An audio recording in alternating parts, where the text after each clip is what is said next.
भर्खर share market enter गर्नुभएको नयाँ लगानीकर्ताहरू आइपिओ भर्दाखेरि एकदमै झुक्किनुहुन्छ।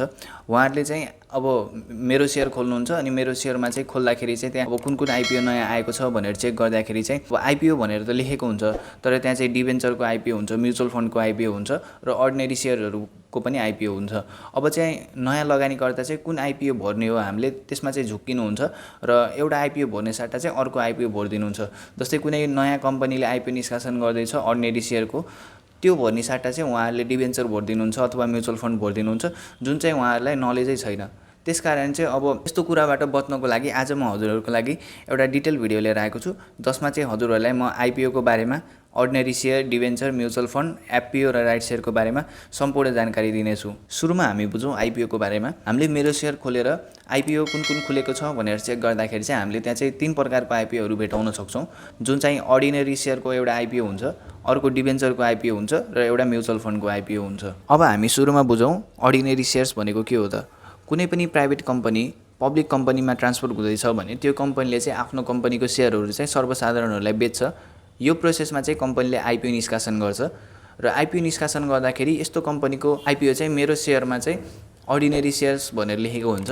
अब कम्पनीको नाम, कुन कम्पनीले आइपिओ निष्कासन गर्दैछ त्यो कम्पनीको नाम र त्यो कम्पनीको नामको तल चाहिँ अर्डिनेरी सेयर्स भनेर लेखेको हुन्छ। जस्तै विगतमा आएको युनियन लाइफ इन्सुरेन्स, जीवन विकास लघु वित्तीय संस्था लिमिटेड, यो सबै कम्पनीहरूको चाहिँ अर्डिनेरी सेयर्स थियो र त्यसकारण चाहिँ अब हामीले एप्लाई गर्दाखेरि हामीले अर्डिनेरी सेयर्समा एप्लाई गर्ने हो कि डिभेन्चरमा एप्लाई गर्ने हो कि म्युचुअल फन्डमा एप्लाई गर्ने हो, त्यो कुरा चाहिँ हामीले हेरेर मात्रै एप्लाई गर्नुपर्छ। अब हामी बुझौँ डिभेन्चरको बारेमा। कुनै पनि ब्याङ्क तथा वित्तीय संस्थालाई अझै थप पैसा चाहियो भने चाहिँ त्यो कम्पनीहरूले डिभेन्चर निकाल्छ।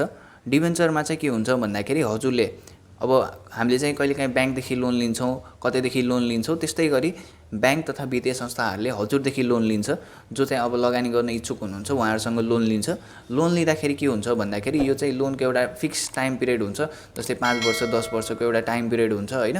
त्यो टाइम पिरियडपछि चाहिँ तपाईँले त्यसमा दिएको पैसा चाहिँ हजुरको खातामा फिर्ता आउँछ। यो बिचमा चाहिँ तपाईँलाई कम्पनीले एउटा फिक्स ब्याज दिन्छ। जस्तै मेरो सेयरमा एप्लाई गर्दाखेरि चाहिँ त्यहाँ लेखेको हुन्छ यति % ब्याज दिने भनेर त्यहाँ लेखेको हुन्छ।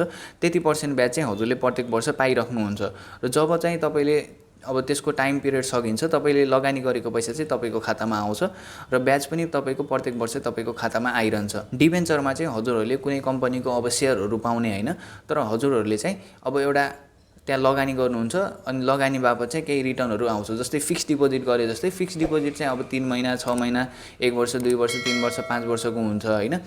तर यसमा चाहिँ डिभेन्चर पनि सेम त्यस्तै तरिकाको हुन्छ, तर यसको चाहिँ टाइम पिरियड अलि बढी हुन्छ र यसमा चाहिँ तपाईँले अब केही कम्पनीको त्यो डिभेन्चरको सेयर जस्तो टाइप हजुरले पाउनुहुन्छ र यो एउटा चाहिँ आइपिओ भनेर लेखेको हुन्छ। हामीले चाहिँ अब आइपिओ एप्लाई गर्दाखेरि डिभेन्चरको आइपिओ भर्दैछु कि म्युचुअल फन्डको आइपिओ भर्दैछु, हजुरले चाहिँ नझुक्किकन आइपिओ एप्लाई गर्नु होला। अब हामी बुझौँ म्युचुअल फन्डको बारेमा। म्युचुअल फन्ड अर्थात् सामूहिक लगानी कोष। यसमा चाहिँ के हुन्छ भन्दाखेरि अब हजुरसँग पैसा त छ, तर त्यो पैसालाई चाहिँ अब कहाँ इन्भेस्ट गर्ने त हजुरलाई केही आइडिया छैन, अथवा तपाईँ धेरै रिस्क लिन चाहनुहुन्न भने हजुरको लागि म्युचुअल फन्ड चाहिँ एउटा राम्रो अप्सन हुनसक्छ। किन भन्दा म्युचुअल फन्डमा हजुर जस्तै अब कसैलाई चाहिँ लगानी गर्न त मन छ तर कहाँ लगानी गर्ने भन्ने अब केही खासै आइडियाहरू छैन भने चाहिँ उहाँहरूले चाहिँ के गर्न सक्नुहुन्छ भन्दा आफ्नो पैसा चाहिँ म्युचुअल फन्डमा लगानी गर्न सक्नुहुन्छ। र म्युचुअल फन्डमा चाहिँ के हुन्छ भन्दाखेरि एउटा राम्रो टप टिम बनाएर चाहिँ जो इन्भेस्टमेन्टको सेक्टरमा अलि राम्रो ज्ञान भएको मान्छे हुनुहुन्छ, नलेज भएको मान्छेहरू हुनुहुन्छ, उहाँहरूको एउटा टिम बनाएर त्यो पैसालाई चाहिँ अब जस्तै हजुरले अब 1000 रुपैयाँ लगानी गर्न पाउनुभयो, 2000 जति पनि अब तपाईँसँग पैसा छ त्यो पैसा चाहिँ अब तपाईँले कति लगानी गर्न चाहनुहुन्छ त्यो पैसा चाहिँ म्युचुअल फन्डमा लगानी गर्न सक्नुहुन्छ।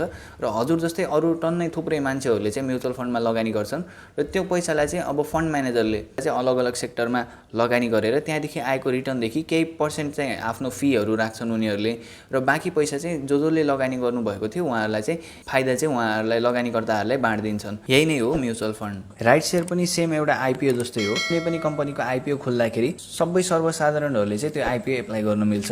मेरो सेयरमा चाहिँ सबैजनाले चाहिँ आइपिओ एप्लाई गर्ने अप्सन हुन्छ, तर राइट सेयरको केसमा चाहिँ त्यस्तो हुँदैन। राइट सेयर खोल्दाखेरि कुनै पनि कम्पनीको राइट सेयर खोल्दाखेरि जुन कम्पनीको राइट सेयर खोल्दैछ त्यो कम्पनीको सेयर यदि हजुरसँग छ भने चाहिँ पहिलेदेखि हुन पर्यो होइन, त्यो कम्पनीको सेयर हजुरसँग छ भने चाहिँ हजुरहरूले राइट सेयरमा एप्लाई गर्न पाउनुहुन्छ।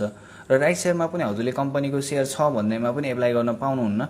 अब हजुरले चाहिँ कम्पनीले राइट सेयर एनाउन्स गरिसकेपछि बुक क्लोज डेटसम्म त्यो राइट सेयरको बुक क्लोज डेटसम्म हजुरले चाहिँ त्यो कम्पनीको सेयर होल्ड गर्नुभयो अथवा त्यो बिचमा चाहिँ किनेर हजुरले चाहिँ अब आफूसँग राख्नुभयो भने चाहिँ हजुरले राइट सेयर एप्लाई गर्न पाउनुहुन्छ।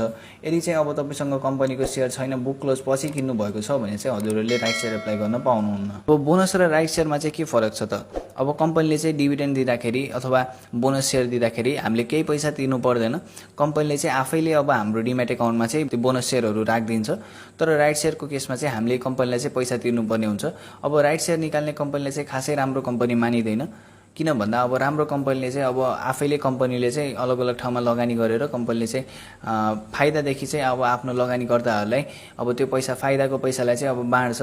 तर राइट सेयरको केसमा चाहिँ अब कुनै कम्पनीले चाहिँ अब आफ्नो कम्पनीलाई चाहिँ अझै पैसा चाहिएको हुन्छ, त्यति बेला चाहिँ कम्पनीले अब राइट सेयरहरू निकाल्ने काम गर्छ। तर खासै राइट सेयरलाई चाहिँ त्यति राम्रो मानिँदैन। राम्रो मानिँदैन भन्दैमा सबै कम्पनी नराम्रो हुन्छ भन्न खोजेको होइन। कुनै केसमा चाहिँ अब कम्पनीलाई चाहिँ अलि पैसा चाहिएको हुन्छ, अब बिजनेसहरूलाई चाहिँ ग्रो गर्नको लागि, आफ्नो अब कम्पनीलाई चाहिँ अझै ठुलो गराउनको लागि अझै पैसा चाहिन्छ अथवा कम्पनी लोनमा हुन्छ। कम्पनीले चाहिँ अब कम्पनीको लोन तिर्नलाई चाहिँ अब राइट सेयरहरू निकाल्न सक्छ। त्यो कुरा चाहिँ हामीले अब कम्पनीले के कुराको लागि राइट सेयर निकाल्दैछ हामीले त्यो कुरा बुझ्नुपर्छ। सबै कम्पनीको राइट सेयर खुल्दैछ भन्दा बित्तिकै हुत्तेर चाहिँ त्यसमा लगानी गर्नलाई चाहिँ त्यता उछिट्टिनु हुँदैन। त्यसकारण चाहिँ हामीहरू बुझेर मात्र लगानी गर्ने गरौँ। अब हामी बुझौँ एफपिओको बारेमा। कुनै पनि एउटा प्राइभेट कम्पनीले सुरुमा आफ्नो कम्पनीको सेयरहरू सर्वसाधारणहरूलाई बेच्यो र आइपिओ निष्कासन गर्यो। आइपिओ निष्कासन गरेको केही समयपछि त्यो कम्पनीले फेरि आफ्नो कम्पनीको सेयरहरू सर्वसाधारणहरूलाई बेच्दाखेरि एफपिओ निष्कासन गर्छ। अर्थात् पहिलोचोटि निष्कासन गर्दाखेरि आइपिओ, दोस्रोचोटि निष्कासन गर्दाखेरि एफपिओ।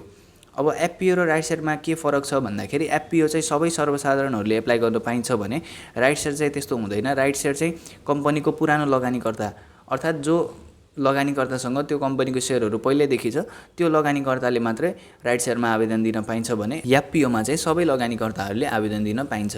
आशा छ हजुरहरूलाई भिडियो राम्रो लाग्यो होला। यदि भिडियो राम्रो लाग्यो भने भिडियोलाई लाइक गरिदिनु होला र साथै यस्तै सेयर मार्केट रिलेटेड भिडियोको लागि च्यानललाई सब्स्क्राइब गरेर बेल आइकन प्रेस गर्नु होला ताकि आगामी दिनहरूमा आउने यस्तै सेयर मार्केट रिलेटेड भिडियोहरू हजुरहरूले मिस नगर्नुहोस्। हजुरको दिन शुभ रहोस्। हस्त धन्यवाद।